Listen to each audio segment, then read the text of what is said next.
let's start with everybody's favorite, Director Krennic. I believe its first name is Orson, is that correct? He doesn't look like an Orson, but I don't know too many of those. Got his, fine white uniform on with the white cape and the black pants and the black evil gloves. Yeah, more like a Bond villain, really, than a Star Wars villain. But, or like a, greedy, corrupt politician. Yeah, I gotta admit, I liked him in the movie. His figure's not great, but it's not terrible. This is one of the cheapest Star Wars Black Series figures you can get. Just because I guess they made so many of them and nobody really wanted them. Like, he's not much of an action figure. He came with a gun in that holster there on the side. And he did fire a gun in the movie, but he didn't do a lot of action other than getting choked and like falling on the ground. The actor that plays him, Ben Mendelsohn, I actually kind of like him. He kind of talks through the side of his face, and he basically yells with his teeth clenched kind of thing. He was a good villain in the movie. Yeah, he gets no love, though, because I guess nobody really wants to play with this particular figure. But, glad I got him. I didn't pay a lot for him. I got Kylo Ren with this crazy lightsaber.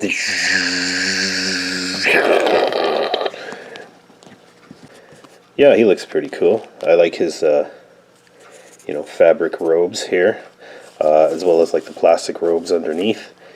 This one doesn't have like a removable mask or anything like that. He's just Kylo Ren. He is not Ben Solo. Well, maybe under there somewhere he is. Yeah, I kind of liked his character in the movies. I don't know, that whole thing kind of went downhill a little bit, but I still liked the character. I still thought he was an interesting enough character. And he had some good scenes. I like him in his original look like this. I don't think I'm ever going to buy like the Supreme Leader Kylo Ren version of, or the good Jedi version of Kylo Ren or anything like that. He only really appeared like this in the first scene, like the opening of The Force Awakens, and then I guess soon thereafter, where he freaks out, has a fit, and starts chopping up computers with his lightsaber, throwing a tantrum. The mask details are really good. I even like the fabric looks the same as it did in the movie. The lightsaber's a little weird. I wish they'd made it a little more translucent, like, you know what translucent means, right? You can kind of see through it. Yeah, I don't know. This one's a little bit more translucent. It looks more like a lightsaber. It looks better on display. This one just looks like a red piece of plastic from far away. It's not terrible. It was enough for me, I guess. I still bought the figure. The rest of the figure is pretty awesome. Of course, from the attire, you can tell this is from the Empire Strikes Back collection. This is dirty-ass Dagobah Luke Skywalker. I guess a Jedi training Luke Skywalker. Look at this. He's got, his pants are all dirty and everything, I guess covered in mud and from Dagobah. He looks a little sweaty. I don't know. And, yeah, look at that shirt. I mean, it looks like somebody... Oh, the back isn't too bad. But the front... I mean, it looks like somebody wiped their ass with my Luke Skywalker figure here. He does come just like this. No clothing, other than his workout attire. A lightsaber. And a blaster pistol. Funny that he came with these two weapons, because he doesn't...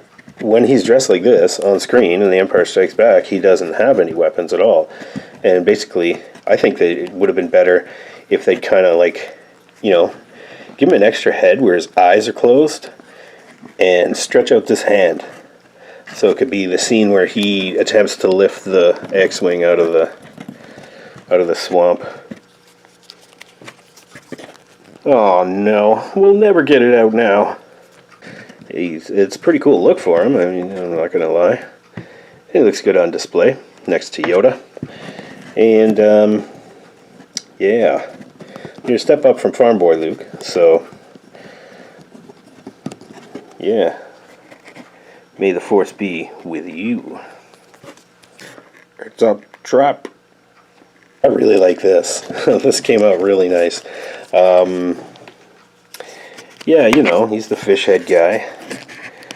Commander of the Rebel fleet, as they're attacking the Death Star, the second Death Star in Return of the Jedi. One of the cooler looking characters from that movie, if you ask me. I like his fish head. I think it looks pretty cool.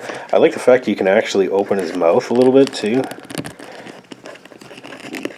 I mean, it's not superposable, but you can at least make it look like he's speaking.